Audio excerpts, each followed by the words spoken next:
1.4 na brzdách, 1.4 doľava, 1.4 doprava a 1.3 na zrýchlenie. Je to vďaka tým pneumatikám samozrejme. Aj to zrýchlenie je vďaka ním. Myslím si, že toto auto úplne v pohode by urobilo 1.6, 1.7 možno. A my sme urobili rekord.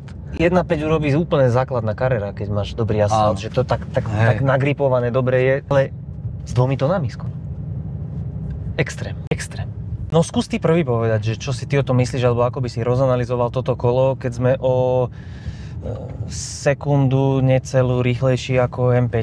Žasnem nad pretekármi, ak dokážu také nuancie hľadať, dookola riešiť tie race logy a prosto furt sa tomu venovať a pilovať to. A jednu vec urobíš a potom dve pokazíš a tí, čo to nepokazia, to sú tí profíci. A to nie som ja. Alebo teda majú oveľa viac času navnímať to auto, testovať, skúšať. Išlo mi zaradenie do jedničky, nádherne sa to otočilo, potom to znova išlo v tom režime D, v tom automate, ale to brzdenie, ja som celou váhou na brzdách a napriek tomu, že sú to keramiky, 6 piestiky vpredu, najväčšie sériovo vyrábané brzdy, ktoré má Mercedes v ponuke, a my ich na tejto našej besnej trati aj tak dokážeme unaviť.